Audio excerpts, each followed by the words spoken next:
یہ بخشش کا مہینہ ہے۔ اللہ تعالیٰ نے عرش کے اوپر ایک تختی ہے جس پر لکھا ہوا ان رحمتی سبقت غضبی، میری رحمت میرے غصے سے آگے ہے۔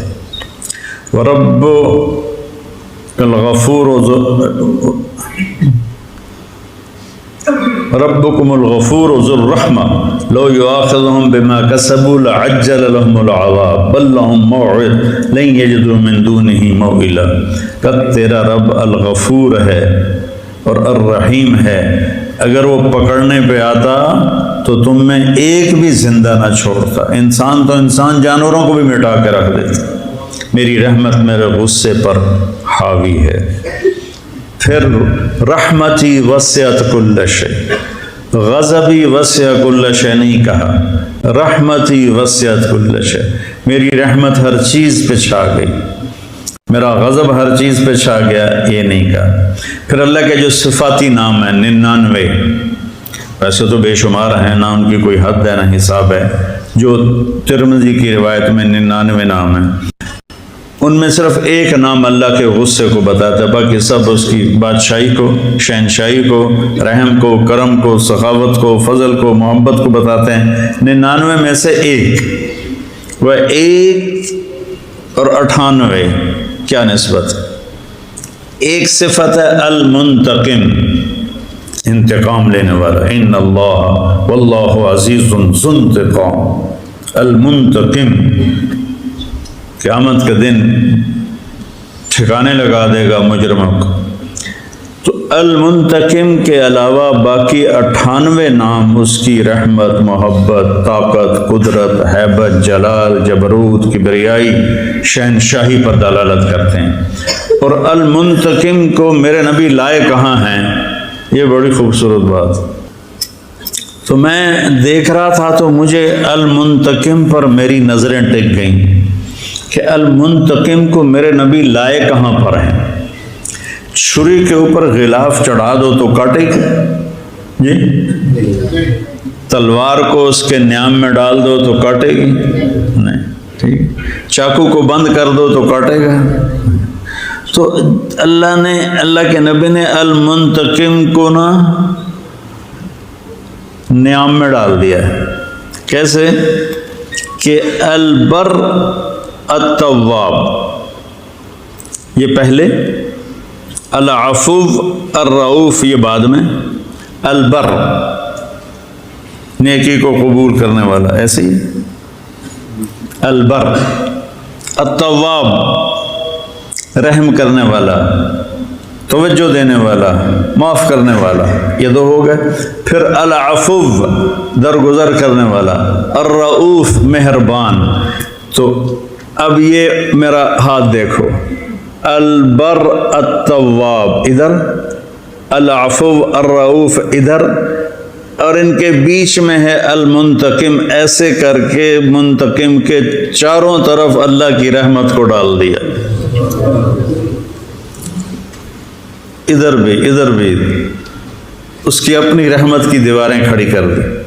اور یہ میرے رب نے میرے نبی کو یہ نام بتائے تو اللہ نے اسی ترتیب پر بتایا اور میرے نبی نے اسی ترتیب پر سنایا، تو خود اللہ نے اپنے منتقم کو ہلکا کرنے کے لیے کہ میرے بندے ڈر نہ جائیں۔ ایک دفعہ ایک نوجوان میرے پاس آیا کہ اللہ کے رسول کی زیارت ہوئی ہے، تو انہوں نے کہا کہ طارق جمیل سے کہو سورہ واقعہ لوگوں کو سنایا کرے، تبلیغ کے پرانوں کو، کہ وہ ساری سورت دعوت ہی دعوت ہے، اور جنت زیادہ سنائے جہنم کم سنائے، جنت زیادہ سنائے جہنم کم سنائے۔ تو اللہ تعالیٰ نے یہاں ایسے اپنے غضب کو اپنے رحمت کے ناموں میں بند کر دیا، ایسے کر کے۔ تو کوئی ہو رہا ہی ہوئے گا جڑا اس تو بعد نہ بخشا جاوے، کوئی بد نصیب ہی ہوگا۔ تو یہ مغفرت کا مہینہ ہے۔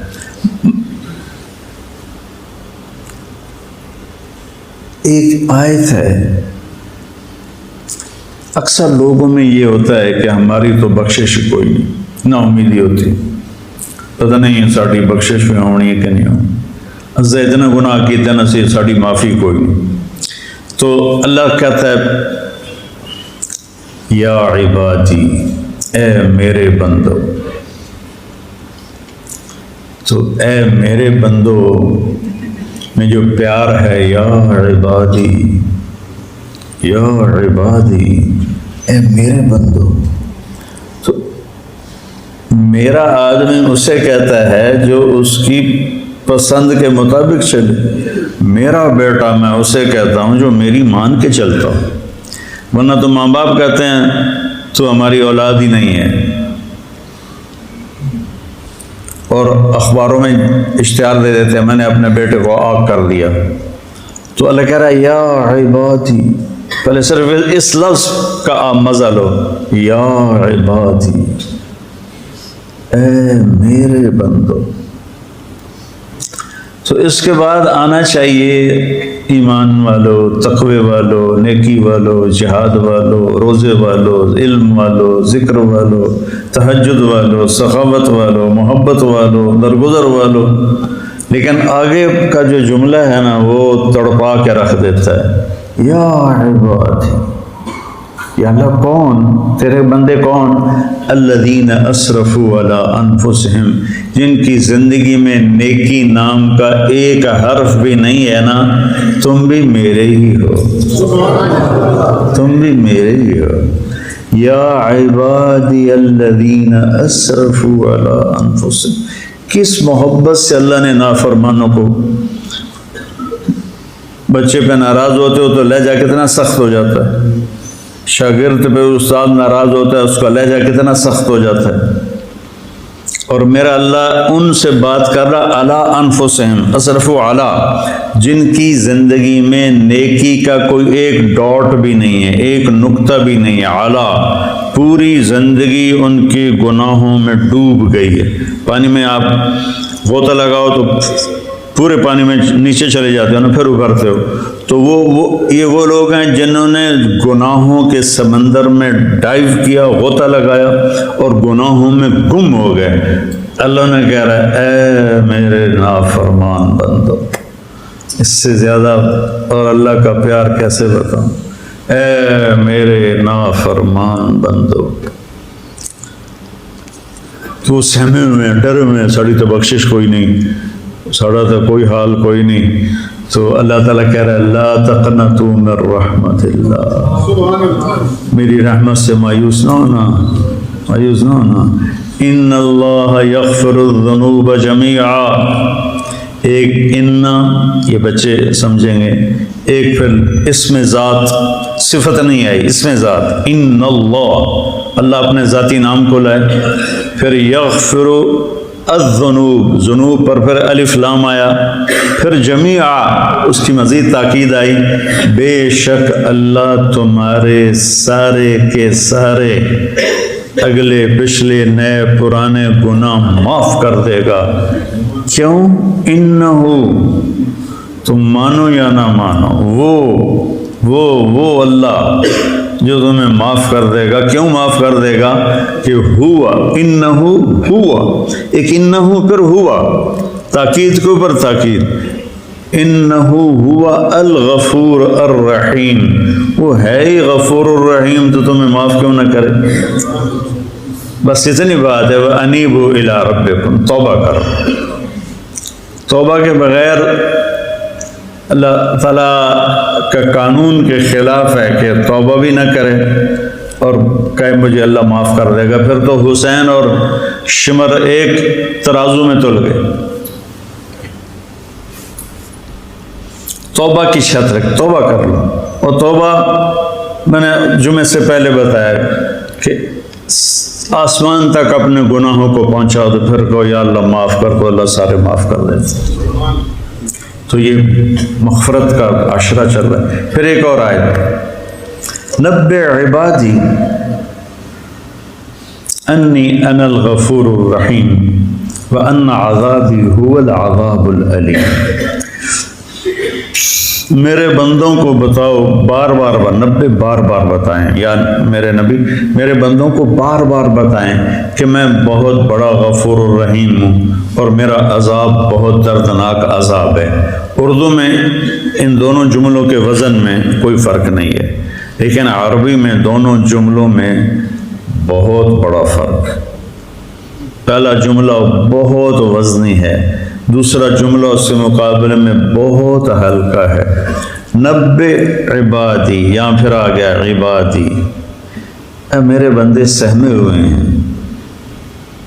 میں بچپن میں بہت شرارتی تھا اور بڑی مار کھائی اپنی ماں سے، تو میں شرارت کر کے نا وہ گھر کے کونے میں چھپ جاتا تھا اور پھر یوں کر کے دیکھتا تھا کہ میری ماں دا موڈ کی ہو جائے، ایسے کر کے دیکھتا تھا، صرف میری آنکھیں ایسے باہر آتی تھی، پیچھے میں چھپ ہوتا تھا۔ تو اللہ تعالیٰ کہہ رہا ہے یہ میرے بندے بھی ڈرے بیٹھے ہیں اور چھپ کے مجھے دیکھ رہے ہیں کہ پتہ نہیں معافی ہے کہ نہیں ہے۔ تو نبئ عبادی، میرے بندوں کو بار بار تسلی دو اور بتاؤ، انی، میں، انا بذات خود، الغفور الرحیم، میں غفور بھی ہوں رحیم بھی ہوں، اپنی ذات کو لائے، میں بذات خود۔ اب عذاب بتانے لگے، یہاں کہا انی انا، میں بذات خود، وہاں کہا میرا عذاب۔ مضاف مضاف الیہ ایک نہیں ہوتے، یہ میں کہتا ہوں میرا کرتا، تو کرتا اور چیز ہے، میں اور چیز ہوں، ٹھیک ہے؟ میری پگڑی اور چیز ہے، میں اور چیز ہوں، ٹھیک ہے نا؟ میری کتاب، میرا گھر، میری گاڑی، ہر جگہ میں اور ہوں، چیز اور ہے۔ تو یہاں اللہ کہہ رہا ہے عذاب بھی، میرا عذاب، یعنی اللہ اور ہے، عذاب اور ہے۔ وہاں انی انا، میں بذات خود، یہاں عذاب میرا، عذاب اور ہے، اللہ کی ذات اور ہے۔ پھر اس کو کہا ہوا، وہ دور کر دیا، غائب کا صیغہ استعمال کیا، ہوا۔ وہاں انا، انی انا، اور یہاں ہوا، وہ دور کر دیا، دکھایا نہیں۔ هو العذاب العلیم، وہ بہت بڑا عذاب ہے لیکن دکھایا نہیں۔ میں جب رائمنڈ میں داخل ہوا نا تو بہت سختی تھی، بہت پٹائی ہوتی تھی، بڑی بری طرح۔ اب میں گورنمنٹ کالج سے آیا اور نیا تو میرے استاد تھے مولانا عبد الرحمن صاحب رحمۃ اللہ علیہ، تو وہ بہت مارا کرتے تھے۔ تو وہ مجھے نا کہ مجھے خوف نہ بیٹھ جائے، جب انہوں نے سزا دینی ہوتی تھی نا لڑکوں کو تو مجھے کہتے جاؤ ذرا لنگر میں وہاں دیکھ کر آؤ، وہاں کام کر کے آؤ پھر آنا۔ تو مجھے لنگر بھیج دیتے تھے، پیچھے ڈنڈا کاٹ لیتے سن کہ میں دیکھ نہ پاؤں۔ مجھے خبر ملتی تھی کہ آج محمد حسین کی بڑی پٹائی ہوئی ہے، آج خورشید کی بڑی پٹائی ہوئی ہے، لیکن میں دیکھتا نہیں تھا۔ تو اللہ نے یہاں اپنا عذاب دکھایا نہیں، انا عذابی ہوا، او دیوار دے پیچھے، اور غفور الرحیم انی انا، میں تمہارا رب تمہارے سامنے کھڑا ہوں اور تمہیں کہہ رہا ہوں میں بڑا مہربان ہوں، اور میرا عذاب وہ پچھا دور ہے، وہ شوخوپورہ روڈ سے، وہ بڑا عذاب ہے۔ کتنا خوبصورت فرق اللہ نے دونوں جملوں میں رکھا ہے۔ اپنی رحمت کو بتایا تو سامنے آ گیا، اپنے عذاب کو بتایا تو اس کو چھپا کے بتایا۔ جس اللہ کے نبی پر اللہ کا عتاب آیا تو عبست وتولیت نہیں کہا کہ آپ کے چہرہ بدل گیا اور آپ نے منہ پھیر لیا، نہیں، عبس وتولی، جیسے اللہ کے نبی موجود نہیں ان کی غیر حاضری میں کہہ رہے ہیں، جیسے کسی شاگرد کو وہ حاضر نہ ہو اور استاد اس کو ڈانٹے کہ وہ دیکھو کیسا سست ہے، آتا نہیں ہے، کتنا بے وقوف ہے۔ براہ راست ڈانٹنے کا اثر اور ہوتا ہے، اور خبر ملے کہ تجھے آج مولوی زبیر صاحب ڈانٹ رہے تھے تو اس کا اثر اور ہوتا ہے۔ تو یہاں عبس وتولی، وہ ان کے ماتھے پہ تیوریاں آ گئیں، وہ ان کے انہوں نے اپنا منہ پھیرا، اعراض کیا۔ سبحان انجاءہ، وہ ان کے پاس آیا ایک نابینا، تو اپنے نبی کی ذات کو غائب کر کے تنبیہ کا جملہ استعمال کیا۔ تو یہاں بھی اللہ تعالیٰ نے اپنے عذاب کو غائب کر کے بتایا، اپنی رحمت کو سامنے کر کے بتایا۔ تو یہ جو عشرہ چل رہا ہے بھائیو، یہ مغفرت کا ہے۔ تو ہم اگر اللہ سے بخشش چاہتے ہیں تو جن لوگوں سے ہم ناراض ہیں ہم انہیں معاف کریں اور اللہ پہ اس کا اجر چھوڑ دیں۔ تو یہ جو بچے آپس میں بعض اوقات کھٹ پٹ ہو جاتی ہے، تو یہ بھی کوئی اگر ایسا مسئلہ ہے کسی بچے کا کسی بچے کے ساتھ، تو وہ بھی جا کے ایک دوسرے سے معافی مانگو، ایک دوسرے کے گلے لگو۔ ایک مدرسے میں نے بیان کیا، تو وہ دورے کے طلبہ تھے، تو میں یہ آپس کی محبت معافی کی بات بہت کرتا ہوں۔ تو اس کے بعد مجھے ایک لڑکے نے آ کے بتایا کہ جی آپ کے بیان کے بعد 2 لڑکوں نے آپس میں صلح کی ہے۔ پہلا سال جب یہ مدرسے میں آئے تھے تو آپس میں کسی بات پہ لڑے تھے، اور 9 سال تک انہوں نے ایک دوسرے کو سلام کلام نہیں کیا۔ آج آپ کے بیان کے بعد دونوں گلے مل کر روئے تھے۔ تو ایسے بچوں میں بھی ہو جاتی ہے کھٹ پٹ، اور محلے کے لوگ بھی بیٹھے ہیں، بھائیو معاف کرو، درگزر کرو، اور معافی مانگنے میں بڑا مزہ ہے۔ معافی مانگنے میں اور معاف کرنے میں بڑا مزہ ہے۔ حضرت معاویہ رضی اللہ تعالیٰ عنہ فرمایا کرتے تھے، مجھے معاف کرنے میں اتنا مزہ آتا ہے، کہیں اللہ قیامت کے دن یہ نہ کہہ دے کہ تو اپنے مزے کی وجہ سے معاف کرتا تھا۔ تو بھائیو، غصہ نکالنے کا مزہ بھی ہوتا ہے پر وقتی ہوتا ہے، اور پی جانے کا اور سہ جانے کا اور درگزر کرنے کا جو مزہ ہے نا، وہ مستقل ساتھ رہتا ہے۔ تو اللہ سے بھی معافی مانگیں اور لوگوں کو بھی معاف کریں، اور اللہ تعالی ہمارا یہ باقی رمضان عافیت سے گزروا دے، اس کی بھی دعا کریں۔ اپنے ملک کے حالات کے لیے بھی دعا کریں کہ بڑے برے حالات سے ہمارا ملک گزر رہا ہے۔ اللہ تعالی اس کی ہر فتنے سے حفاظت فرمائے، ہر شر سے حفاظت فرمائے۔ بڑی قربانیوں کے بعد یہ دیس بنا تھا، تو کہیں یہ دشمنوں کا شکار نہ ہو جائے۔ اللہ تعالی ہم اللہ سے دعا کریں۔ دعاؤں سے جو کام بنتے ہیں نا، وہ سازشوں سے نہیں بنتے، تدبیروں سے نہیں بنتے۔ اب رمضان کا مہینہ ہے، سب یہ بچے روزے والے ہیں، یہ روزانہ سحری افطاری میں جو بچے قرآن سنا رہے ہیں، وہ اس میں دعا کریں کہ یا اللہ ہمارے ملک کے ساتھ خیر کا معاملہ فرما اور شر کو دور فرما۔ السلام